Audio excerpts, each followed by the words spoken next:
We start the hour in Cameroon, where President Paul Biya cancelled a campaign visit to the separatist stronghold region of Buya late on Wednesday night. Tensions in the Anglophone regions are escalating ahead of Sunday's elections. Now, the cancellation of the rally means that no presidential candidate will visit the conflict-ridden English-speaking regions of Cameroon to solicit votes before the polls. CGTN's Saddique Shaban reports from Yaounde. Cameroon, Thursday, just 3 days to the 2018 presidential elections. Residents of central Cameroon, the seat of the Francophone region, have woken up to news that President Paul Biya has cancelled a campaign rally to the Anglophone region. There was no official reasons given by the presidency for the late change of plans. Other political parties, meanwhile, continue their campaigns whilst acknowledging the escalating crisis in the English-speaking regions. Please put down your guns. Let's talk about peace. And there's nothing important than peace. So it's what I'm thinking. As a father, he has them to sit down and try to know what is really wrong, because nothing is better than peace, and nothing can be arranged with guns. In downtown Yaounde, long-distance transport companies are counting losses for the third week running. Fearing loss of lives and property, the owners have parked their vehicles after recent cases of violence were reported in Buya and Baminde. Their livelihoods disrupted, they while away, not sure about when business will resume. Now, ordinarily, these buses will be plying between the capital Yaounde to northwest and southwest regions of Cameroon. But the crisis in the Anglophone regions means that these buses are grounded. There are simply no travelers to the region. The people are in a state of war in these areas. We have seen death and injuries and witnessed horrific scenes in the past few weeks from Bamenda that has made this business impossible to operate. People cannot continue to stay here as security is no longer guaranteed. They are fleeing to safety. Our passengers have told us that they've seen dead bodies along the way. A lot of people have died. Despite these fears, about 7 million voters are expected to head to the polls on Sunday. The country's election body held another round of crisis meeting on Wednesday, with the head of the election body speaking to CGTN about voting in these volatile areas. Because of security reasons, we've brought some polling stations, we regroup them. In administrative jargon, we call them centers, voting centers. But it does not change the different polling stations. They regroup them. It's a grouping of the voting polling stations into an identified area called voting centers. For the displaced, we've transferred them to the new areas where they are resident. So they will not vote if they come from the northwest, for example. They will not vote. They will not cast their vote in the northwest. They will cast now in the areas where they are resident, because the presidential election in Cameroon is one administrative circumscription. The electioneering period has painted a picture of contrast in this Central African Republic. On one hand, the Francophone speakers are warming up for the presidential elections, while Anglophone regions continue to remain silent, unsure about their fate in the coming days. Saddique Shaban, CGTN, in Yaounde, Cameroon.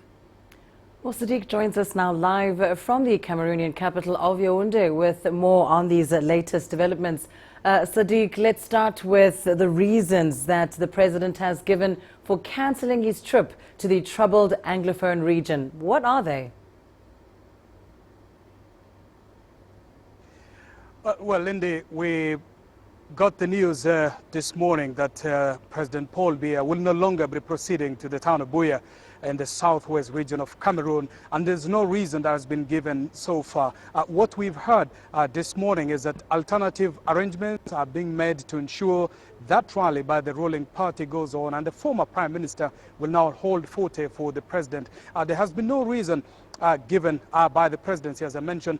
We also understand that no any other political party, presidential candidate has been going to that area or has any intentions of heading into that area, and that casts serious doubts about the kind of security arrangements that have been promised by the electoral body or what the government claims that they have made sufficient security arrangement, because many people expected that the president would be heading to this area to take charge of the situation, the Anglophone crisis there, and put in context assuring the people of this region about the vote which is happening on Sunday. And tell us a little bit more about that, Saddique. As you mentioned, this has cast some major doubt on the security situation in that particular region. This, of course, coming alongside the electoral body, giving repeated assurances that voting will go smoothly in those volatile areas. But if the president and even others are not prepared to go there, is that indeed the case? Certainly, a lot of people that we have spoken to here and who do not wish to be to speak to cameras are saying that they have had days, if not weeks, to try and figure out how to move from these regions. As you've seen from the report we've sent earlier, transportation from this area to the region and from the region into the Anglophone areas are currently suspended. There's very little movement because the military has placed blockade. The center was under lockdown for the last 3 days. We do not have confirmation reports at this time whether the blockade or the embargo have been lifted, but with the movement still restricted, then it appears as if there's still no movement from this area. And that casts very serious doubt, even with the assurance given by ELECAM, the electoral body, that this area is safe. The military and the security officers on the ground telling people not to move, in fact to stay put. The Electoral Commission has conglomerated or has brought together the consolidated rather voting stations into units for ease of access of voting. But this is, still has done very little to calm nerves here. People say they want to move out of these regions. People have moved there, leaving families behind, children unaccounted for in some instances. So people say the vote is not very important at this time. What is important this time is their safety out of these regions which have been in conflict for the last 1 year. And just narrowing down onto the vote itself, of course, President Biya vying for a 7th term, indeed one of Africa's longest-serving leaders. Quite interestingly, Samuel Eto'o, probably Cameroon's most famous citizen, has backed or endorsed President Biya's 7th term. Quite a young person, in fact, to do so. Are more young people rallying behind the incumbent president? Lindy, Samuel Eto'o's endorsement of Paul Biya's re-election bid for the 7th term in office was not entirely unexpected. Samuel Eto'o is an ambassador, a football ambassador of this country, which is gunning to host the 2019 African Cup of Nations. CGTN has been reporting that preparations for this tournament is way behind schedule. The president of Confederation of Africa Football has just been here meeting with president, and it's in that context that Samuel Eto'o threw his weight behind the re-election of the incumbent president. But a lot of young people that we've spoken to here feel a little bit cut off from that kind of support base.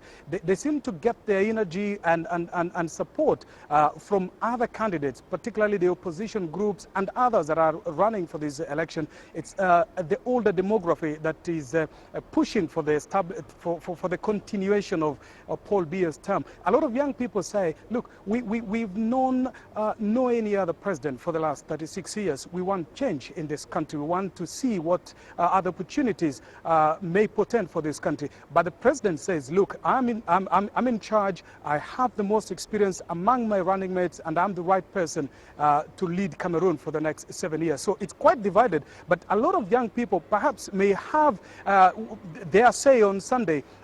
We do expect to get the latest opinion polls by the end of the day today. That would indicate where support of young people is on the elections on Sunday. Absolutely. Of course, we will wait for Sunday, and we'll see, of course, if Paul Biya will add another 7 years to another 7th term, rather, to his leadership. Well, thanks very much to Saddique Shaban joining us there from Yaounde in Cameroon.